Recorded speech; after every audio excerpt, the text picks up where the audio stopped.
CEO Ronald Hicklin from Creating the Difference. I want to talk to you a little bit about high RG versus low RG and kind of what that means. So I've got two different bowling ball cores here and some half balls to kind of explain that. First off, this bowling ball core, which is kind of what you would see at a bowling center, occasionally they'll put a little puck like this on top of it right here to give you some top weight when they drill the ball. This core shape would be considered a high RG core shape because the mass is evenly distributed away from the center of the core shape. So the further away the mass is away, the higher the RG. Conversely, this core shape would be considered a lower RG core shape because more of the mass is more toward the center of the core shape via the core. So you say, well, what difference does that make from a performance standpoint? How does that impact my ball motion, and when do I need what? So I'm going to give you a visual example of kind of what that means.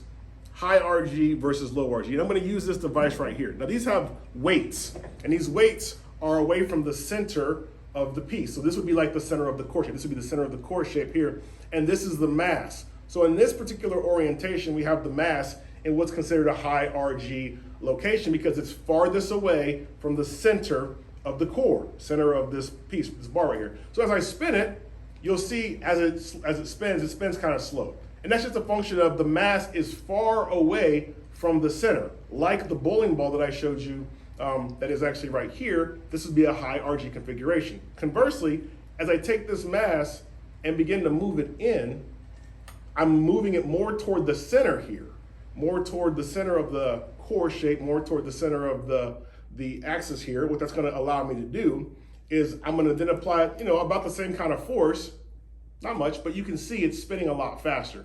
And that's because more of that mass is concentrated more toward the center, which will increase the rate at which the object, in this case, this device, wants to rotate. Now you say, well, okay, that's great, Ron. How does it help me as a bowler? When do I use these? Does it matter? So what I'll tell you is this.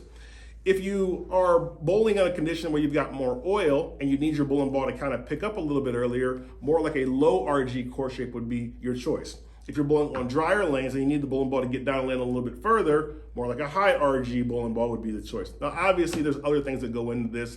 The cover stock, the surface, all those things matter as well. But strictly from a core standpoint, low RG cores tend to roll earlier, high RG cores tend to roll later. That's just kind of in general what happens. So now you've got some more information about RG and kind of what they do and when you may want to use which one. If you have more questions, feel free to join our staff. Just go to ctdbowling.com, click the three little lines, drop down, a menu will drop down, click the regional staff, join it, it's free to join, and you can get more information like this. On behalf of Creating the Difference, I am Ronald Hicklin. Talk to you soon.